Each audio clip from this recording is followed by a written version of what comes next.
Kebanyakan orang mikir membatasi jarak hanyalah tentang membatasi interaksi fisik. Kenyataannya, membatasi jarak itu gak cuma tentang interaksi fisik, tetapi juga tentang membatasi interaksi mental. Gak sedikit dari orang-orang yang telah jauh dari mereka yang beracun, tapi tetap mikirin perlakuan buruk yang pernah mereka terima. Tentu aja, ini sama menyakitkannya ketika mereka masih berinteraksi dengan mereka yang beracun. Sejatinya, memori buruk yang terjadi berulang-ulang itu sama buruknya dengan kejadian buruk yang juga terjadi berulang-ulang. Artinya, ketika kita memikirkan hal yang telah terjadi secara berulang-ulang, ini membuat kita mengulang rasa sakit yang sama saat kejadian itu terjadi. Inilah kelemahannya. Kita mengulang rasa sakit dari kejadian yang cuma terjadi satu kali aja. Nah, gue pernah punya tetangga yang buruk. Kelakuannya selalu terngiang dalam kepala gue. Walaupun secara fisik gue udah nggak berinteraksi lagi dengan dirinya, namun apa yang dia lakukan, apa yang mereka lakukan, itu membekas dalam diri gue. Disitulah gue tahu kalau gue harus berubah, dan ini nggak boleh terjadi lagi. Hal ini lumayan mengganggu, karena efeknya nggak cuma sebatas rasa kecewa. Gue juga mengalami rasa dendam yang akut. Ini membuat gue nggak bisa melihat kebaikan yang ada pada diri mereka. Dan jelas, ini bukanlah hal yang baik, dan nggak boleh dijadiin sebagai sebuah kebiasaan. Begitu banyak orang yang menyimpan dendam, yang sebenarnya nggak boleh buat disimpan. Dan mereka pun larut dalam masa lalu yang membuat mereka menjadi sosok yang depresi dan memiliki gangguan kesehatan, baik itu fisik maupun mentalnya. Makanya penting untuk menyadari ini dan berhenti. Jangan sampai ini semua menjadi sebuah kebiasaan. Terus apa yang gue lakuin? Sehingga gue bisa bebas dari pemikiran buruk tersebut. Gue memaknai kejadian buruk dengan cara yang berbeda. Gue melihat orang-orang yang berperilaku buruk tersebut sebagai orang-orang yang tersakiti. Dan memang itulah kenyataannya.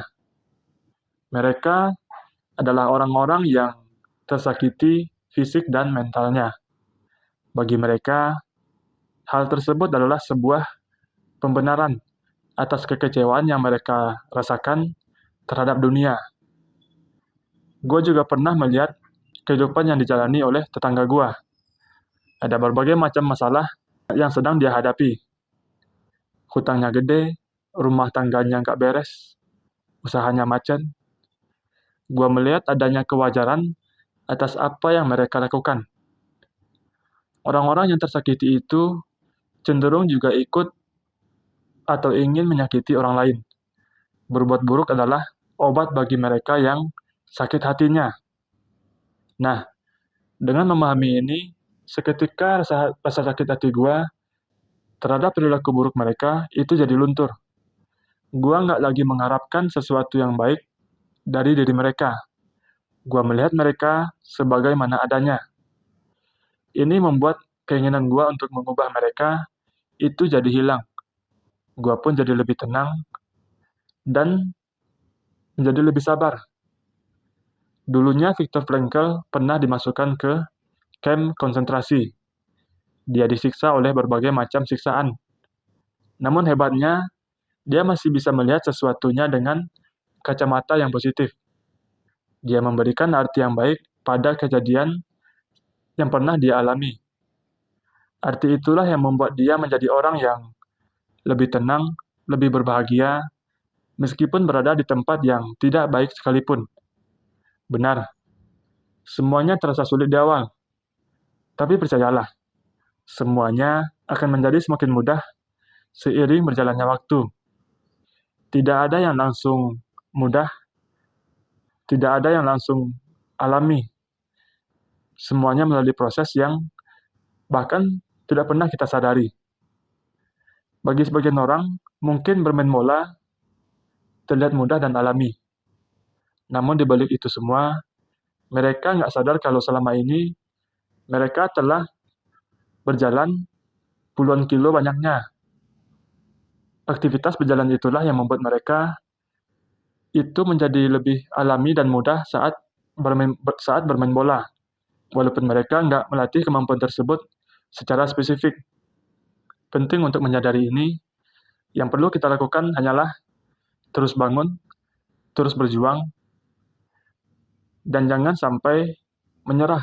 Jangan sampai mengalah dengan situasi yang ada. Percayalah, seiring berjalannya waktu, apa yang dulunya sulit, lama-kelamaan akan menjadi semakin mudah. Nah, mungkin itu dulu yang bisa gue sampaikan hari ini. Semoga teman-teman bisa mengambil hikmah dari apa yang gue sampaikan. Ya, semoga bermanfaat. Sampai ketemu lagi.